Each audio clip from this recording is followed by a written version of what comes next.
Hey everyone, it's Dr. Karen, the Women's Midlife Specialist, and today is a really great set of labs for you to see how my thinking and how my brain works when I'm looking at labs on any of you, because this one is just going to easily guide you along the process. Okay, so here's LH.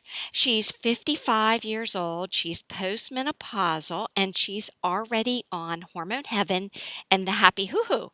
Thank you, LH. I'm so glad you're on it because what we're going to see is how to make it even better.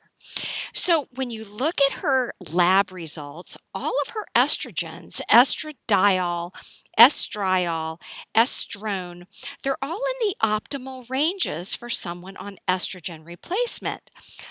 But when we look at her symptoms, we're going to see a little bit of information that means we need some tweaking. Now, when I see lab results after someone is on hormone replacement, I also know that most women feel best when they're at the higher end of optimal, closer to 3.3, and often even up to 4 or 5. So when you're on estrogen replacement, estradiol, that's the main one we look at for symptoms, can be anywhere between zero point 0.8 and 12, depending on your dosage of estrogen replacement, and be considered normal and okay. Optimal ZRT is very conservative and gives us this 1.3 to 3.3. Again, with experience, I see women usually happy somewhere around this higher end of normal to 4 or 5. Now, here's the other thing that we've got. We've got a low progesterone of only 80. So even with hormone heaven, we're only seeing a progesterone of 80.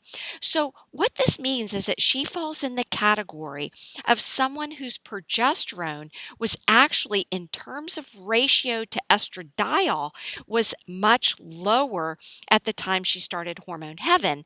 And had she actually tested initially, she would have caught this and ended up on an additional hormone protect with the hormone heaven. So let me show you what that means. So she's 55. So this is pretty classic for 55. Out here when we hit 60 to about 10 years post-menopause, we're pretty much the same. We've got we've got a balance between our estrogen and progesterone dosing that matches the product Hormone Heaven. So when you're in this area, this is a little bit of a gray area, and usually people need additional progesterone in order to get that estrogen dominance taken care of. And that's one of the things that testing, if you don't test before, I say just start on Hormone Heaven. If you're postmenopause or close to postmenopause, then just start on Hormone Heaven. However, you really ought to test a few months down the road and see where you are, because you want to know if you need to still get yourself out of an estrogen dominance. Now, she probably had a similar progesterone to estrogen ratio of 42. It's just that she had much lower estradiol and much lower progesterone at the time. So, if that were the case, just ignore all that. We're going to go through all that. But if that were the case, this were is probably a familiar chart to you. She would have been in this category, less than 1.3, less than 50, and she would have ended up on 2 pumps in the morning, 2 pumps at bedtime of Hormone Heaven, and then she would have added 1 pump in the morning, 1 pump of bedtime of Hormone Protect. So that is what a younger woman generally needs because of the estrogen dominance. And we're still seeing that here. So it's interesting when we look at her symptoms that this is interesting what she is feeling as well. Okay, so why don't we go ahead and pop over to this, her symptoms, and take a look at this a little closer. Okay, so when we look at her symptoms, check it out. She has severe, well, first of all, I want to say that these are some of the easiest symptom charts to read because she has very specific problems, very specific. And when you look at it as a whole, they pop up like a big red flag, like a big sore thumb. And the top three are very easily defined and clear. The number one is low estrogen and progesterone. And indeed, they aren't optimal. Even though they're probably a lot better than they were, for this young lady, it's not enough. Then the second one is high cortisol. So this one takes a little more effort to look at because we if the labs aren't clear, then you got to look at symptoms. So we're going to delve into this. And then the third one, which is really only moderate, is a yellow, these are red and severe, is low androgens. But we're going to really delve into these and you're going to see how I deduce and how I come to the conclusion of what LH actually needs. So look at this. So severe, we got hot flashes, night sweats. We've got sleep disturbance and we got decreased libido. Now, if you've got hot flashes and night sweats and your sleep is disturbed, that in and of itself can cause decreased libido. Just being fatigued can cause decreased libido. There's a lot of things. Having dry vagina can cause decreased libido. Hers is still moderate. She's using the happy hoo-hoo. I'm just going to jump over to this because she's using it, but she does say she used it 6 days previous, so may need to use that more often, my love. Okay, so let's go back to this, and this will help you.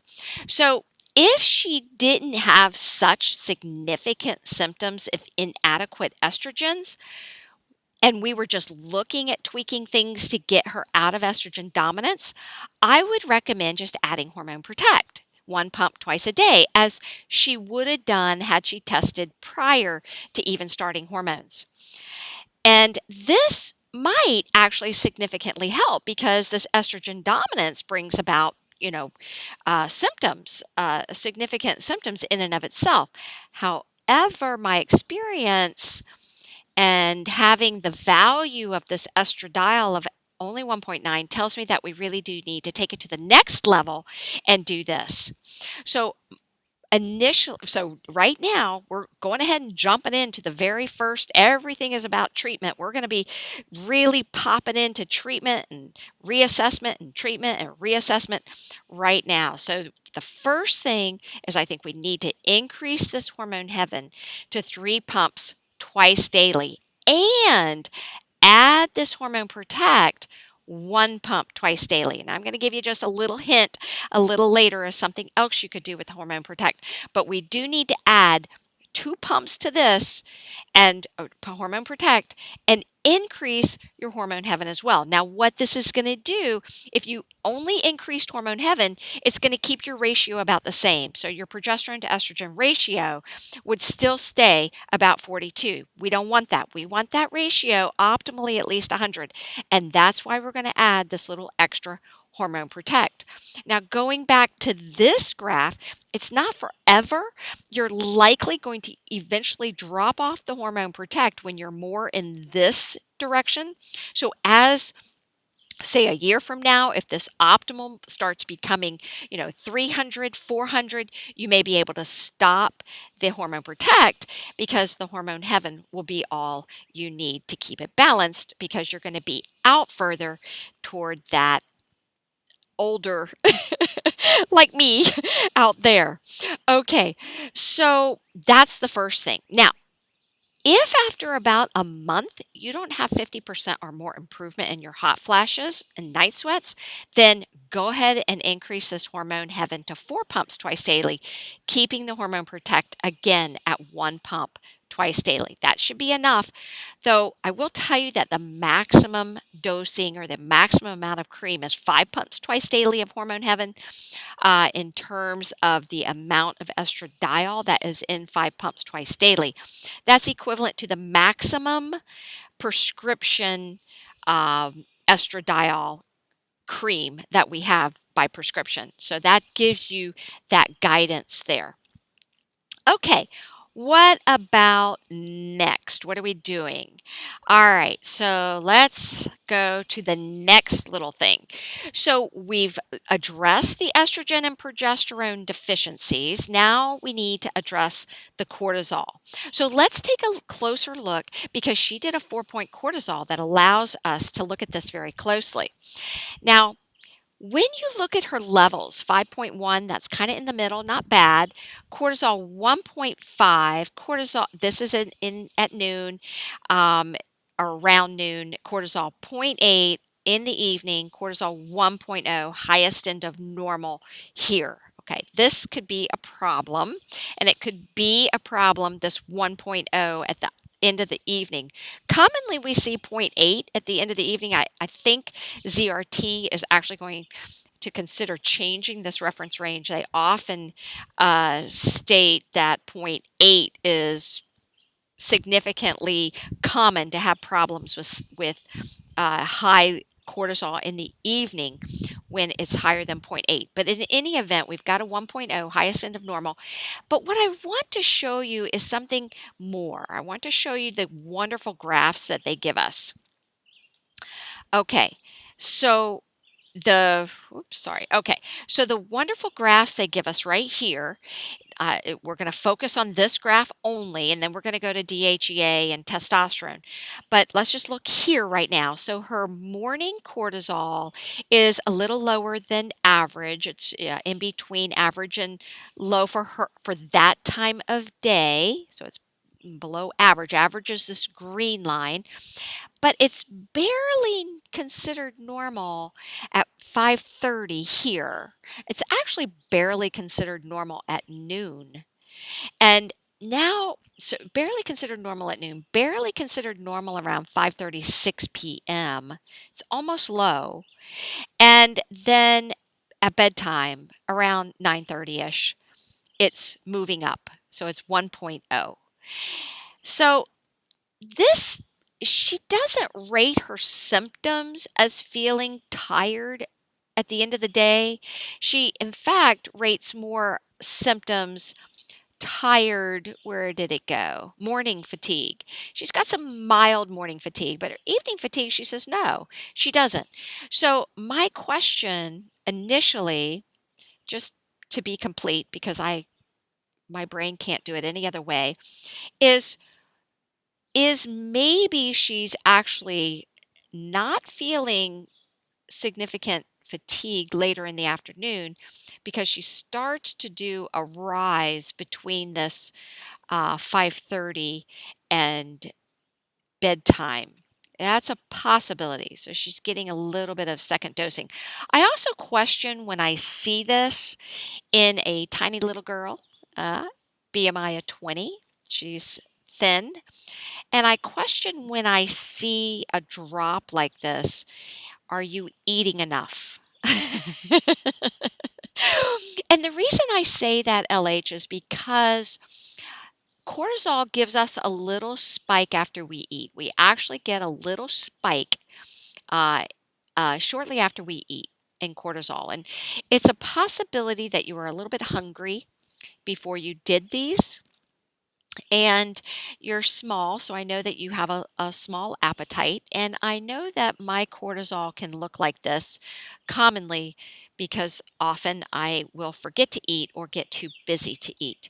So not as do as I say, not as I do, right? So that's a question. I want you to put that in the back of your head and think about that. All right. Not a big deal. So what that would mean is, after you eat, maybe you feel a little bit better. And all we're seeing here is just that. We're not seeing anything really significant. We're just seeing that, you knew you knew you had to do your cortisol, 4-point cortisol. So, and you knew you couldn't eat for 2 hours before, so you waited, and you were pretty significantly hungry at that point. So that's just something to throw out there. That might be all we're seeing here. All right, so let's look at the other things, because there are some other things that can mix up with cortisol being looking like there were some high symptoms or low symptoms, and you only rank your stress as, let's take a look at that. You only rank your stress as, where did it go? I believe mild. There it is, right there, mild. Okay, so this mild stress, not convincing abnormal cortisol rhythm except at night that could be affecting your sleep. Um, let's take a look a little further at DHEA and testosterone. So DHEA is not that bad. I mean, for someone who's not taking it, right? You're a little higher than average. Question, I think, or I wonder whether you're a good exerciser. Women who exercise tend to have higher levels of DHEA and testosterone, as long as they're not doing like excessive exercise. If you do excessive exercise, that increases stress. So therefore, like HIIT, high intensity interval training, if you don't mix it up with weight training and low intensity, and you do too much HIIT, you can actually lower your DHEA and testosterone. It's just too much for the body. So um, probably the best DHEAs that I see are strength trainers and yoga trainers. I see the best levels with them. So DHEA is a little above average. I would be very interested, just because I love knowing about people. And I would say I would love to know whether or not you exercise. So this is there, but I have a feeling you want to get here. I have a feeling you want to optimize this, and you want to optimize it without a prescription, and you want to optimize this lovely testosterone that I wonder, are we looking that good because of exercising and muscle mass? So a little DHEA can bring you to these optimal levels. So that's why I'm popping over here to recommend some DHEA. Now, 5 milligrams may be all you need. It may be just enough. If your sleep doesn't improve, I think the DHEA is going to start declining. And I think it might uh, have been even better until the sleep started getting to you.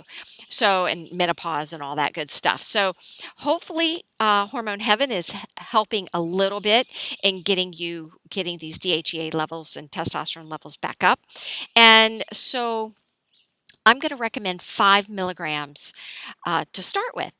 And this may be, like I said, just enough, but it's always an option to increase it to 10 milligrams in about a month. So nothing wrong with 10 milligrams, very common. Make sure it's oral. Make sure you take a micronized DHEA. Of course, I like this brand, but micronized, you want 5 milligrams. Don't go higher to begin with, and not sublingual.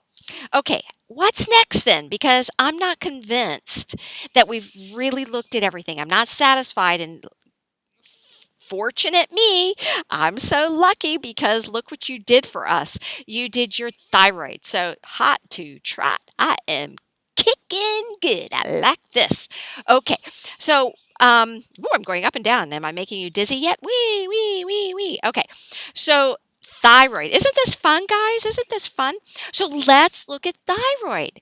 So optimal is going to be greater than 1.6 for your free T4. Now, how did I get that? You want to know? She's 1.2, LH, you're 1.2.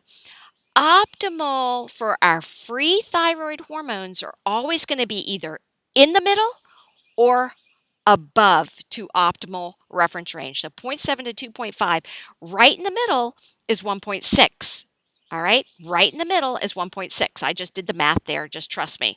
So 1.6 or 1.6 to 2.5 would have been optimal for free T4. So let's look at T3. 3.4, optimal. all I did was put it right in the middle, is 3.3. So 3.3 to 4.2 would be optimal. She's 3.4. Not bad. Because remember, free T3 is much, much more active than free T4. Free T4 must convert to free T3, and free T4 is very weak thyroid hormone compared to free T3. So this is looking good. Liking that, liking that. Now TSH is 1.6. So optimal is really zero point 0.5 to 1.5 plus or minus 0.3. So you're there. So right in the optimal range of TSH, that's thyroid stimulating hormone. And antibodies, which would indicate Hashimoto's TPO, thyroid peroxidase antibodies, is only 30. Optimal is less than 70. So beautiful. No Hashimoto's there. So not bad at all, really. I mean, your free T4 is 1.2, but you are really converting beautifully over to free T3, and I am just not convinced that there's anything going on with thyroid at all. I'm liking your thyroid picture. I really am. Okay, so what next? What next? Well, I've got my conclusion. We have a simple sex hormone imbalance here, girl. We are going to kick it. This is going to be great. I really don't believe we've got a cortisol issue, an adrenal issue. I don't believe we really have too much of a low androgen issue, maybe a semi-problematic issue, but that may just be spilling over into the other. And we're going to kick that anyway with a little DHEA. So that's my conclusion. We have a sex hormone imbalance here, and we're going to fix it very easily. My summary again is increase that hormone heaven to 3 pumps twice daily, add that hormone protect to 1 pump twice daily, or here's that little extra secret I promised you. Use both of those extra pumps of hormone protect at night, a little bit on the neck and a little bit on the front neck, back of the neck, and that will actually help with sleep as well. So use both pumps at night, and then divide up the 3 pumps, 3 pumps in the morning, 3 pumps in the evening of hormone heaven. Also add that DHEA 5 milligrams, increase it to about 10 in a month, especially if you exercise. And in a month, if you haven't improved more than 50%, and I mean of everything, increase only the hormone heaven to 4 pumps twice daily. Keep the hormone protect at 2 pumps a day, and either divide it up as 1 pump twice a day or 2 pumps before bed. Okay, so that's my assessment and conclusion. And LH, thank you so, so much for sharing your labs with us and giving me this opportunity. It was a lot of fun. I enjoyed it, and I hope you did too. Give me a thumbs up, and I will see you guys next time. Bye-bye.